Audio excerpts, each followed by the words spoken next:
Halo guys, selamat datang kembali di channel Best Storyline.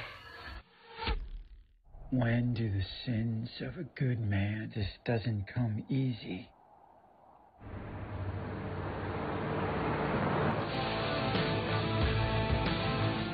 Diawali dengan memperlihatkan dua gadis cantik yang bernama Yuni dan Erika.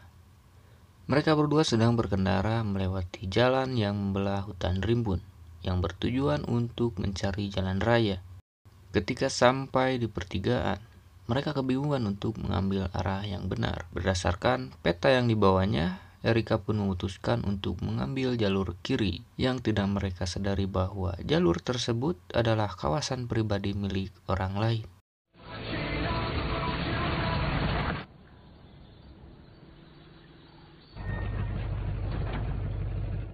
Di tengah perjalanan, ban mobil mereka pecah sehingga mau tidak mau Erika harus memperbaikinya. Di sela memperbaiki ban, Erika tidak menyadari bahwa ada sosok manusia aneh yang melintas di sampingnya dan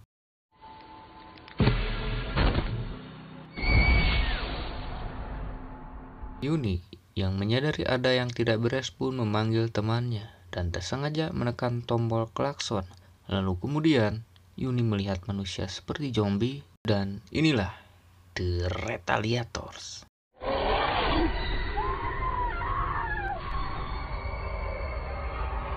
Beberapa hari sebelumnya, di sebuah sesi curhat donglur, ada seorang gadis cantik bernama Sarah. Diketahui bahwa Sarah adalah anak yatim dikarenakan sang ibu telah meninggal saat Sarah masih kecil. Sarah sendiri tinggal bersama adiknya yang bernama Rebecca dan sang ayah yang berprofesi sebagai pendeta yang bernama John Bishop. Di keesokan harinya, di suatu pagi, keluarga kecil ini sedang berbelanja kebutuhan untuk merayakan hari Natal. Saat itulah Sarah yang tidak pernah keluar malam dan pergi ke pesta seperti remaja pada umumnya pun meminta izin kepada John untuk bisa pergi ke pesta saat malam Natal. John yang mendengar hal itu pun jelas saja tidak mengizinkannya karena takut terjadi apa-apa kepada putri cantiknya itu.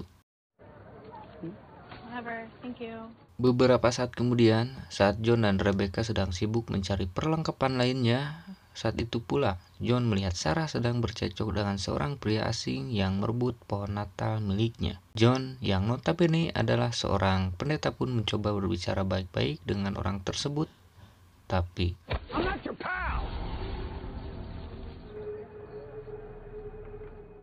setelah kejadian tadi, John pun diejek sebagai seorang pengecut oleh Sarah karena membiarkan pohon Natalnya diambil begitu saja oleh orang asing. Tapi walaupun begitu, John tetap sabar karena John tahu bahwa tidak pantas memperlihatkan sesuatu yang tidak baik di hadapan anak-anaknya. Untuk membuat Sarah kembali senang, John pun memutuskan untuk mengizinkan Sarah pergi ke pesta saat malam Natal. Oh my god, really? Thank you. 11:30. Yes. I'll be... Singkat cerita, di sore hari menjelang malam Natal, John mengajak kedua putrinya ke gereja untuk melihatnya berkhotbah. Dengan penuh semangat dan keceriaan dari kedua putrinya, John pun menceritakan kejadian tadi pagi yang dimana John sebenarnya bisa saja menghajar orang asing tersebut. Tapi melihat kedua putrinya yang ketakutan, John pun memilih untuk mengalah. One-liner worthy of Rambo or the Terminator. Di tempat lain, kita diperlihatkan kepada seorang pria berkursi roda yang bernama Arlo. Diketahui bahwa Arlo adalah seorang bandar narkoboy dari geng mafia bedog dan saat ini akan bertransaksi dengan pria botak yang bernama Entis dari geng mafia kapak. Setelah Arlo memberikan barangnya, Entis pun sengaja mempermainkannya supaya Arlo mengambil sendiri uangnya yang berada dalam bagasi. Tapi tiba-tiba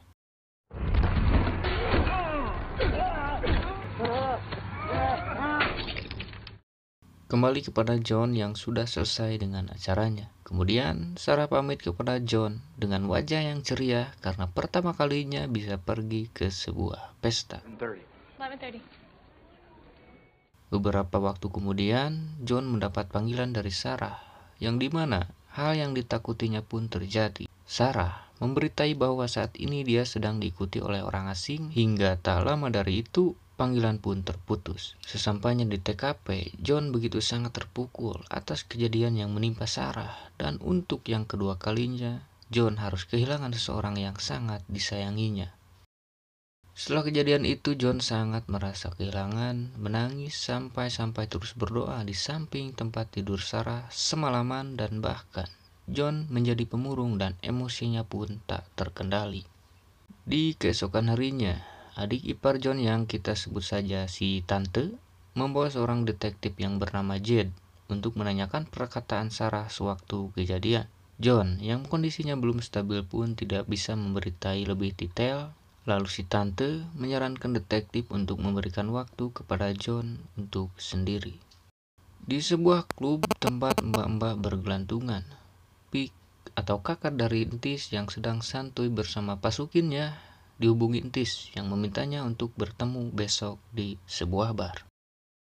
Di sisi lain, detektif Jed yang sedang berada di tempat terakhir kali Sarah mengisi bensin meminta kepada pelayan toko untuk melihat dan mengambil data rekaman CCTV. Hingga larut malam, detektif Jed pun terus mencari clue dan informasi dari rekaman tersebut sampai menghabiskan begitu banyak rokok Marlboro sendirian dan tidak bagi-bagi. Di keesokan harinya, Pik dan para pasukin sudah berada di bar dan bertanya kepada bartender yang mengatakan bahwa Entis sama sekali belum terlihat batang hidungnya. Mengetahui bahwa Entis menghilang, Pik pun langsung menghubungi bosnya yang bernama Otto dan memberitahu bahwa Entis menghilang dan tidak ada kabar sama sekali. Mendengar hal itu, Otto pun marah dan memerintahkan Pik untuk mencari Entis kemanapun dan sejauh apapun dia pergi. Selagi Pik mencari Entis, dia pun meminta rekannya yaitu si Rewok agar pergi menemui Otto untuk membicarakan solusi tentang masalah si Entis.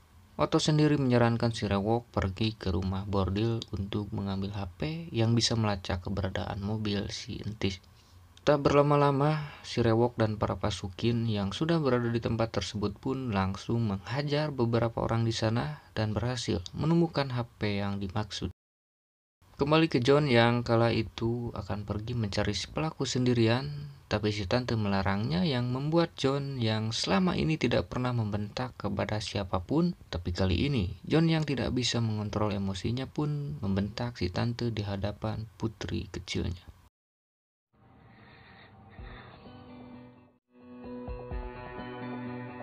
Can feel her breath beside me again.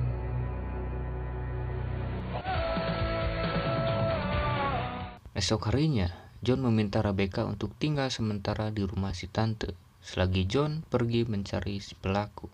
Di sebuah restoran, nampaknya John sudah ditunggu oleh detektif Jed untuk membicarakan perkembangan kasusnya. Sebuah kejadian yang hampir sama seperti yang dialami John 10 tahun yang lalu. Tepat di hari ulang tahun Jed bersamaan dengan sang istri yang baru memberitahunya tentang kehamilannya. Hari yang berlipat kebahagiaan untuk Jed, dan di hari itu pula Jed mendengar berita buruk dari rekannya bahwa Queen Brady, seorang kriminal gila, akan dibebaskan lebih awal dari waktu hukuman yang seharusnya, atau lebih tepatnya adalah hari ini. Sedikit flashback di ingatan detektif Jed bahwa Queen Brady adalah seorang psikopat pembunuh para wanita random dengan cara membius, mengurung dan menomori korbannya sesuai boneka yang sudah dia patahkan bagian-bagian tubuhnya. Di akhir waktu, sesaat sebelum dia ditangkap, Queen Brady sempat-sempatnya membunuh korbannya untuk yang terakhir kalinya. Esok harinya, sebelum Jed berangkat bekerja, Jed berbicara sebentar dengan istrinya terkait nama yang akan diberikan kepada si bayi. Saat kemudian setelah Jed berangkat, tiba-tiba sang istri kedatangan tamu yang tak diundang, yang tidak lain dan tidak bukan, yaitu Queen Brady. Singkat cerita, saat Jed pulang, ia sangat terkejut melihat tulisan selamat ulang tahun yang memakai darah dari istri Jed sebagai tanda ucapan selamat dari Queen Brady. Kembali ke masa sekarang, di mana Jed mengatakan bahwa dia sembuh dari penderitaannya karena telah berhasil menangkap Queen Brady dan menawari John untuk bertemu pelaku yang membunuh Sarah.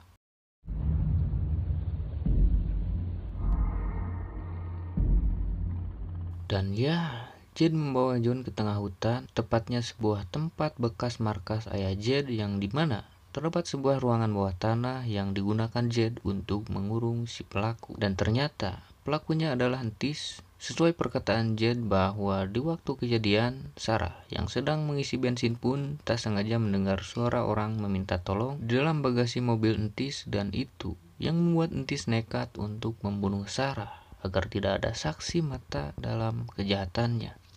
Mendengar kebenaran tersebut, John pun membawa sebuah obeng untuk membaut telinga Entis, tapi tiba-tiba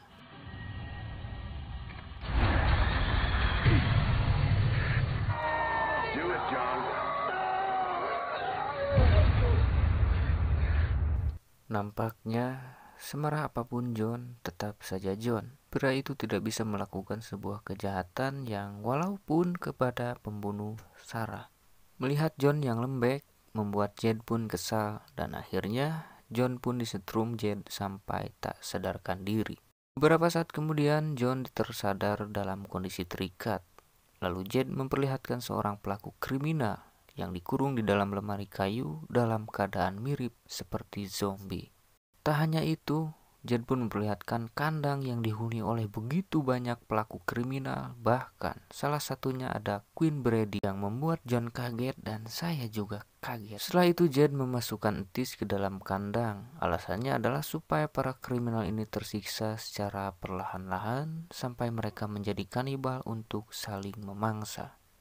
Jed sembuh bukanlah sebuah kesembuhan yang normal, melainkan sembuh dalam arti yang berbeda. Beberapa saat kemudian, Jed kedatangan tamu tak diundang, yaitu Otto dan para pasukin, berkat pelacak yang terdapat di dalam mobil Entis.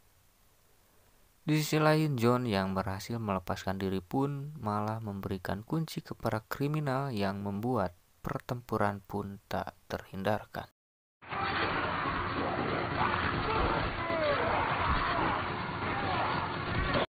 Kericuhan itu pun dimanfaatkan John untuk segera kabur menuju ruangan pribadi Jed.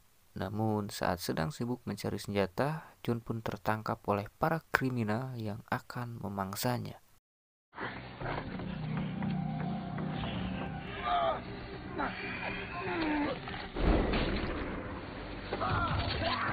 Walaupun berhasil menyelamatkan John, namun Jed yang sempat tergigit pun akhirnya tewas karena kehilangan banyak darah. Di saat dalam kondisi seperti demikian, John pun sempat putus asa karena para kriminal yang lain sudah mengepungnya. Tapi John teringat dengan putri kecilnya yang menunggunya untuk pulang.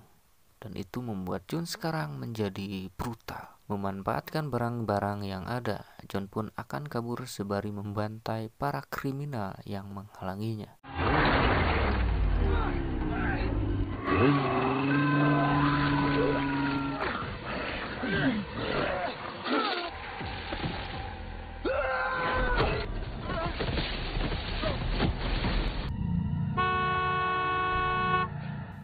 Sempat pingsan karena terjatuh, namun John berhasil sadar karena suara klakson mobil yang tak sengaja kepencet oleh Yuni di scene awal tadi. Kemudian John bergegas untuk menyelamatkan Yuni, namun dia gagal karena ditarik oleh salah satu kriminal. Di sisi lain, kita diperlihatkan dengan pasangan lanjut usia. Ketika itu, si Abah akan menghancurkan pohon Natal dengan mesin penggiling, tapi dihentikan oleh si nenek karena si Abah lupa melepas ornamennya. Setelah itu si nenek melihat doginya menggonggong ke arah mobil, dan setelah dihampiri, si nenek ketakutan karena melihat Entis yang berlumuran darah.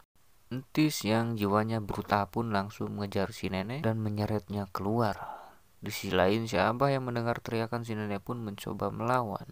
Namun apa daya, si Abah yang tua pun jelas kalah. Untungnya ada John yang menyelamatkan si Abah, dan pada akhirnya John pun harus bertarung melawan Entis, walaupun John harus babak belur dihajar si Entis.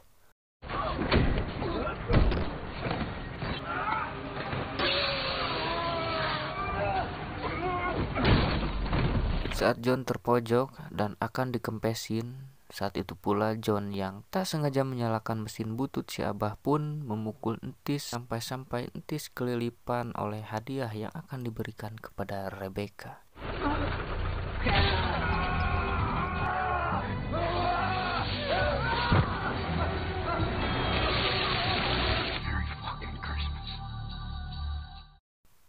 akhir film, John yang sudah pulih pun menceritakan pengalamannya kepada orang-orang di sesi curhat Donglur dan orang-orang di gereja. Beberapa hari kemudian, Rebecca yang sedang berlatih memukul pun diusir oleh orang asing. Tapi seperti biasa, John berbicara dengan baik-baik sebagai seorang ayah yang bijaksana. Dan film pun tamat. Oke guys, sekian dulu, sampai jumpa di lain waktu. Ciao.